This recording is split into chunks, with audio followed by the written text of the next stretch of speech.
Okay, so let me begin by saying that this is simply a time where we will be going deep into the rabbit hole that is Apex. We will be diving into mysteries of this world. Now, this could lead to nothing but more questions, but it could also lead to all the answers. So I will be using information from the game itself, as well as the content that Respawn blesses us with, some lore from Titanfall, and any other source I deem suitable. We will be diving into characters, events, the world, and hopefully just maybe get to the bottom of the mystery that is Apex Legends. So let's go. Come with me as we journey, and we'll find out if you really have what it takes to become a legend.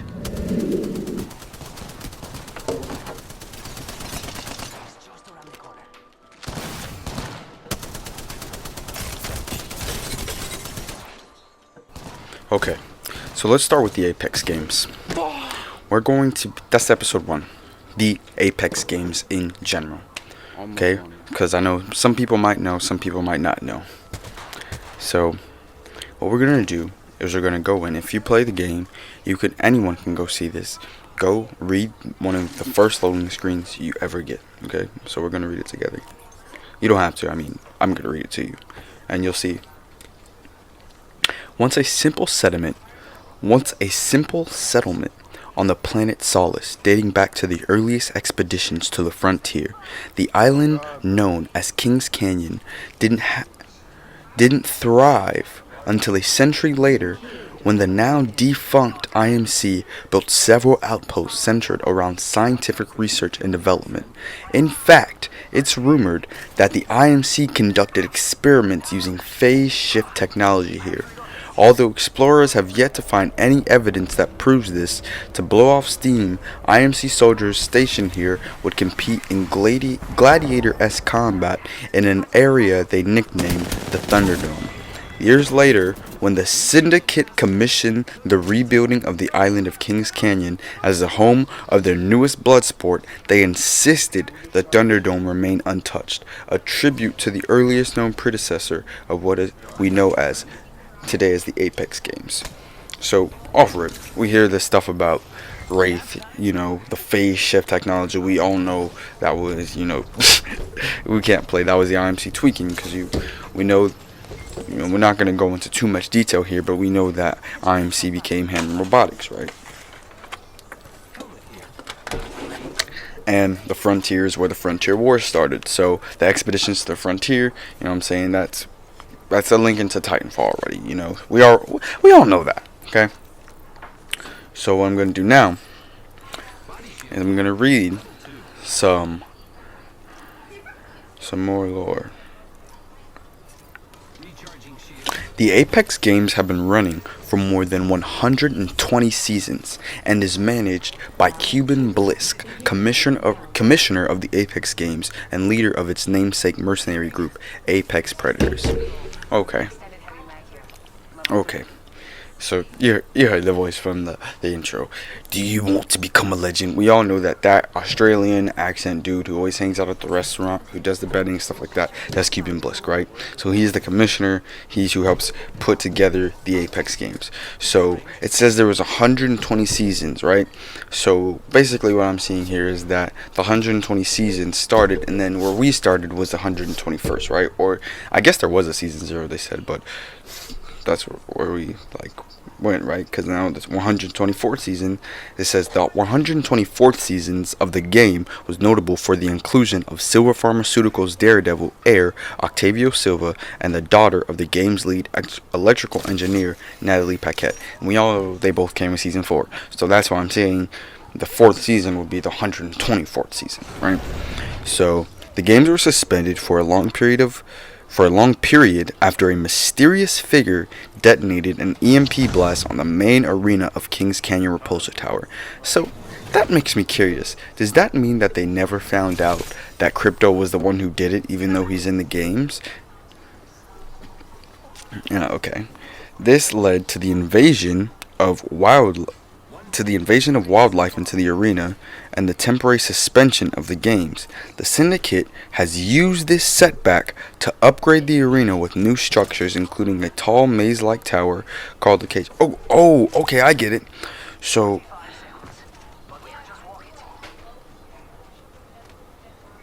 but the cage was already there. A tall maze-like tower called the Cage and a sponsored area of the arena for the legend Octane. While initially successful, more attacks from the mysterious figure have made reconstructing Kings Canyon more effort than it's worth. It was then decided that the games be moved to another arena at World's Edge on the planet of Talos. Okay, so that's clearly what happened when Crypto came in. He came in Season 3, didn't he? What? Yeah, so that makes sense, okay. I guess the cage was there for a minute, but it wasn't there before. Because I came in Season 3. Okay, so that makes sense. So, Crypto was definitely a reason for that. He made his way into the games. Now, this is where we get real interesting, okay?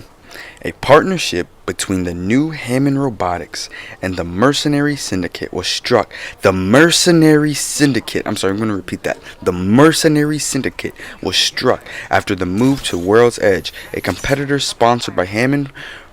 Okay, I don't even want to keep it. The Mercenary Syndicate, bro. So, like, think about that. It's a mercenary syndicate, and they're called the Syndicate, but they're from mercenaries. And we know that Cuban Blisk used to be one of the greatest mercenaries there ever was. Or maybe he still is, and maybe he, you know what I'm saying, runs that whole operation. But we're not going to get into that. We're going to, you know, we might have to end up with Cuban Blisk next, because I don't know, man. So, here we go. We'll keep going.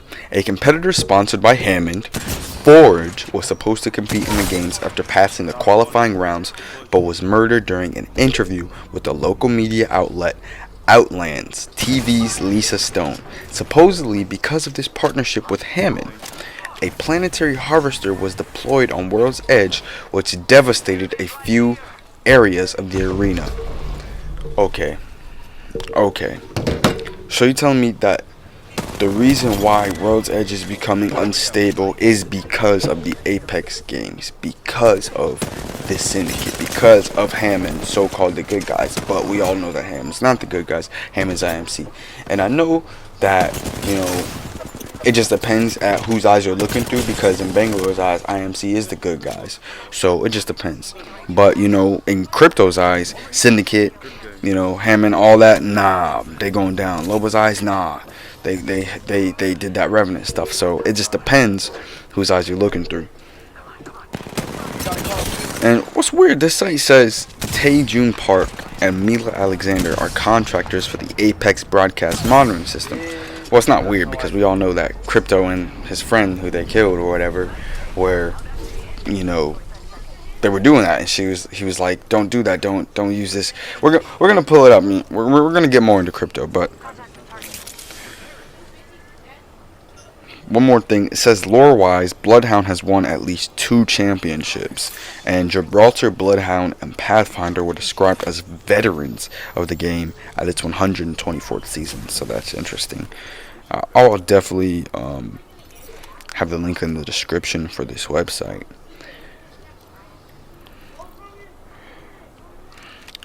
But we could just sit back. We could just take a step back, you know what I'm saying?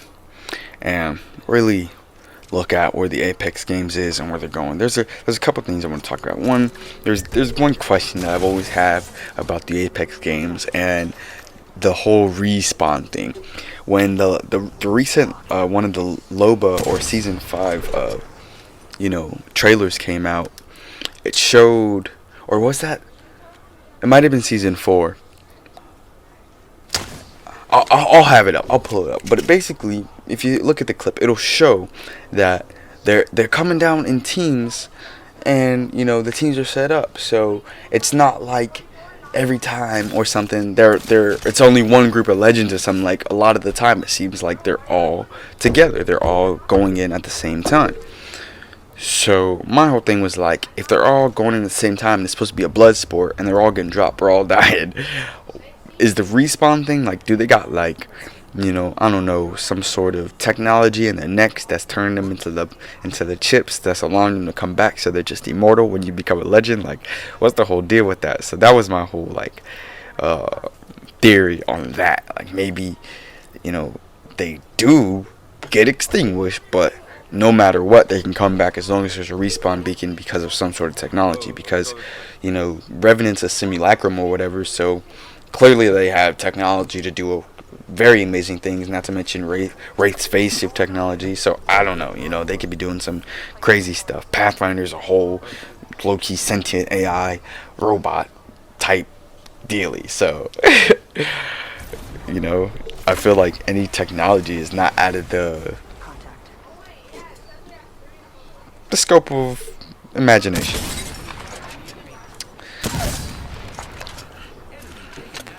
But what I want to do is take a second, go back to. Okay. So, go back to. Maybe we can just finish this. I got 2 minutes left. Well, I'll wrap it up. This is my first time doing this, and I'm excited to get into each and every aspect of this game and really analyze the background and the story. Maybe they're doing something, maybe they're not, maybe they're fishing. Because I think it's a really dope story, It excites me. It's awesome. It helps the game, in my opinion. It brings more life to it. So, I mean, there's not much we can really go in on the Apex games. It is what it is, It's pretty self-explanatory, other than maybe the beginning, who's fully, really behind it, aka Syndicate, Hammond, stuff like that. But that's all we got for today's very first episode of the Apex Legend conspiracy theories, or the secrets of Apex. Maybe we should, tell me in the comments what you think. Should it be the Apex Legends conspiracy theories or the secrets of Apex Legends? But, that's it for now. Go ahead and watch how we turned up so good in this game and then just really died to storm in a horrible, terrible way. We should have been more cognizant of where we were at. I went fully the wrong way, but it is what it is. Other than that, if you think I missed something about the Apex games or whatever, you have questions or there's something else that you want me to address, comment down below. Like, subscribe.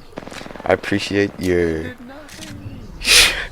I appreciate you guys joining in. This is just the beginning. We're gonna really be diving in and going deep. So thank you. This is awesome. Here's a pre-mount. GG. I don't know if I'm gonna keep GG's indeed, brother.